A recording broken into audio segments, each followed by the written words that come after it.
قد ألف بين قلوبهم وبحبل الله قد اعتصموا.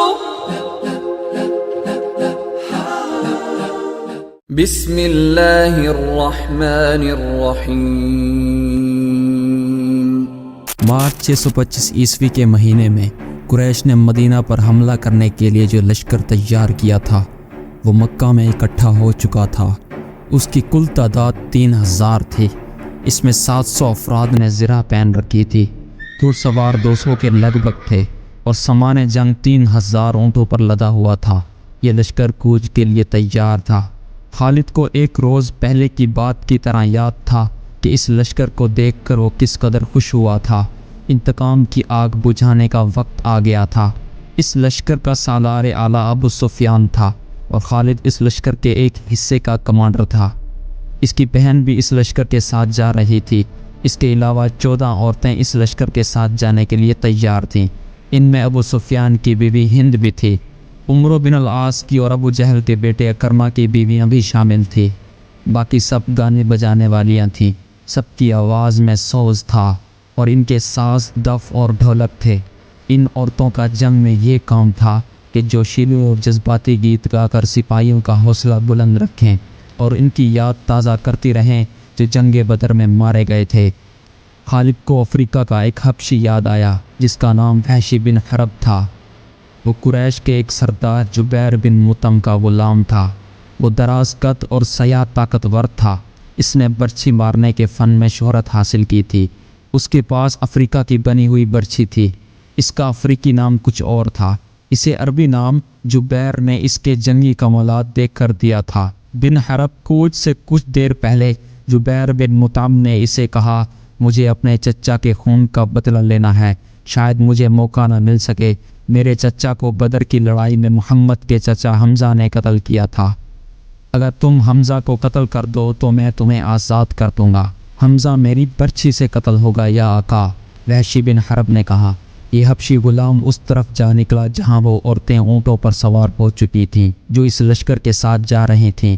ابو وسمہ کسی عورت نے پکارا. یہ وحشی بن حرب کا دوسرا نام تھا. وہ رک گیا. دیکھا کہ ابو سفیان کی بیوی ہند اسے بلا رہی تھی. وہ اس کے قریب چلا گیا. ابو وسمہ، ہند نے کہا، حیران نہ ہو، تجھے میں نے بلایا ہے. میرا سینہ انتقام کی آگ سے جل رہا ہے. میرا سینہ ٹھنڈا کر دے. حکم خاتون. غلام نے کہا، اپنے سالار کی زوجہ کے حکم پر اپنی جان بھی دے دوں گا. بدر میں میرے باپ کو حمزہ نے قتل کیا. ہند نے کہا، تو حمزہ کو اچھی طرح پہچانتا ہے. یہ دیکھ، میں نے سونے کے زیورات پہن رکھے ہیں. اگر تو حمزہ کو قتل کر دے گا تو یہ سب زیورات تیرے ہوں گے.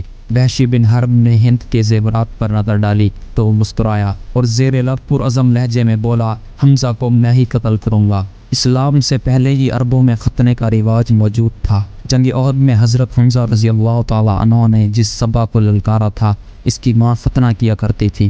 ختنہ کرنے والی کے بیٹے حمزہ رضی اللہ تعالیٰ عنہ نے اسے للکارا، ادھر آ اور مجھے آخری بار دیکھ لے. صبا بن عبد العزہ حمزہ کی طرف بڑھا. غصے سے اس کا چہرہ لال تھا. وہ تلوار اور ڈھال کی لڑائی کا ماہر تھا. حمزہ بھی کچھ کم نہ تھے. دونوں ایک دوسرے کے قریب آئے اور ایک دوسرے پر وار کرنے لگے. دونوں کی ڈھالیں وار روک رہی تھی. وہ پینترے بدل بدل کر وار کرتے تھے لیکن ڈھالیں تلواروں کے راستے میں آ جاتی تھیں. اس وقت وحشی بن حرب جھکا ہوا آہستہ آہستہ ان کی طرف بڑھ رہا تھا. اسے زمین اور جھاڑیوں نے اوٹ دے رکھی تھی. حمزہ رضی اللہ تعالی عنہ اپنے دشمن کی آنکھوں میں دیکھ رہے تھے. صبا کے سوا انہیں کچھ بھی نظر نہیں آ رہا تھا. وحشی ان کے قریب پہنچ گیا.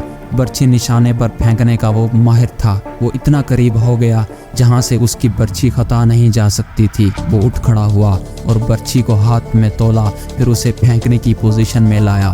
حمزہ رضی اللہ تعالیٰ عنہ نے صبا پر یک کے بعد دیگرے تیزی سے 2-3 وار کیے. آخری وار ایسا پڑا کہ حضرت حمزہ رضی اللہ تعالیٰ عنہ کی تلوار صبا کے پیٹ میں اتر گئی. حمزہ رضی اللہ تعالیٰ عنہ نے تلوار اس کے پیٹ میں اس طرح نکالی کہ اس کا پیٹ اور زیادہ پھٹ گیا اور وہ حمزہ رضی اللہ تعالیٰ عنہ کے قدموں میں گر پڑا.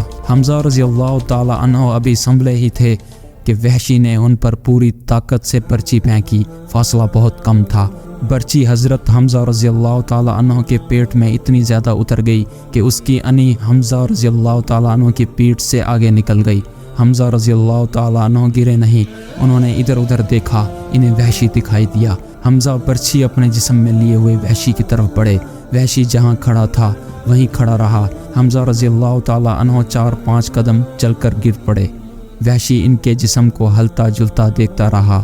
جب جسم کی حرکت بند ہو گئی تو وحشی ان تک آیا، وہ شہید ہو چکے تھے۔ وحشی نے ان کے جسم سے برچھی نکال لی اور چلا گیا۔